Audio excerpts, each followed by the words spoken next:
Hej, mit navn det er Mathias Weinkauf Tunglen, og jeg vil gerne prøve at vise min hjemmeside, jeg har lavet. Det her det er så forsiden, man starter med at komme ind på, hvor man ser, at jeg har mit logo heroppe, og man har menubjælken herover, og så har man lige et navn og lige lidt design for at få det til at se lidt federe ud, og så den her baggrund her med det her mønster her, der skal give sådan lidt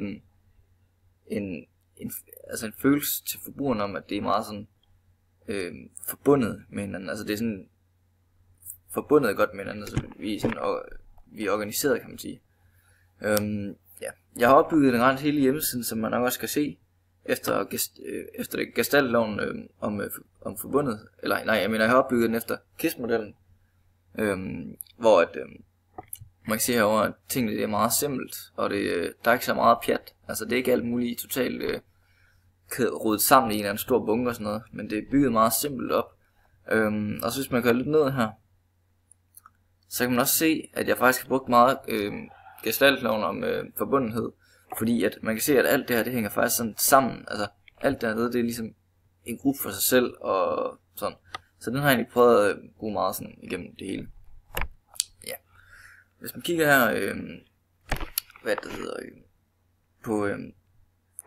på billederne, så har jeg valgt lige startet ud med et billede af mig selv, for man lige ved, hvem jeg er, og så bagefter så skriver jeg lidt om noget med, hvad for nogle programmeringssprog jeg programmerer, fordi jeg interesserer mig i at programmere. Så skriver jeg eller sådan noget med Java og Python, og noget med den der, eller noget med en computer, mener hvor man lige, som man ikke kan se. Og det har jeg altså bare igen prøvet at opbygge det meget simpelt, så jeg har taget nogle meget simple billeder ind, ikke nogen, hvor man bare tænker sådan, hvad hun er det der, eller noget som helst. Det er meget sådan simple billeder, jeg har sat ind, kan man sige. Ja. Okay, hvis man kører op, tomme med siden, så kan man gå ind under den, der hedder noter. Og hvis man trykker ind under den, så kommer man ind under den her, hvor jeg skriver lidt om, hvad man kan forvente at finde. Og det er bare meget simpelt opbygget, altså der skal ikke være så meget pjat der. Det er totalt meget KISS-modellen, der shiner igennem på den her.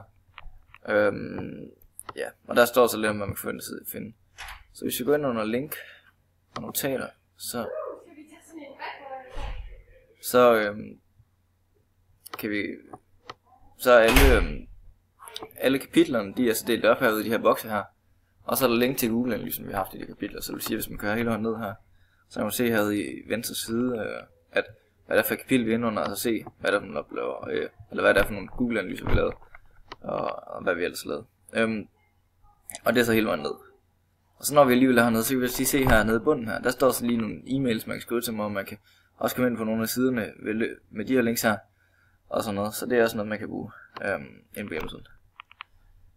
Så hvis vi går ind under noter igen og trykker nøgleord, det er så sådan en side, kan de forklare, man står her og indlæser, hvor der faktisk ikke stå noget på. Der står der opgavebeskrivelsen, så det er egentlig bare en, der er der bare. Så hvis vi går ind under opgaver her,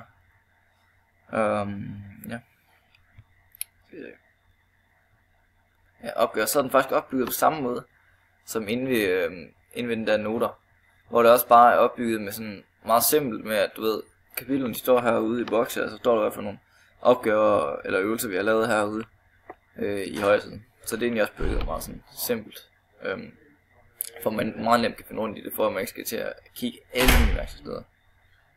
Men det var så min hjemmeside, og man kan sige generelt omkring min hjemmeside, så er det bare det med, at den er meget simpel, og den skal være nem at finde rundt i. Der skal ikke være noget pjat, altså du skal ikke sidde og bøvle med at finde forskellige ting og sådan noget, som man måske nogle gange godt kan, for eksempel med Andelskolens hjemmeside. Den kan godt være sådan lidt, nogle ting kan godt blive lidt svært at finde og sådan noget, men det var min hjemmeside. Tak for det.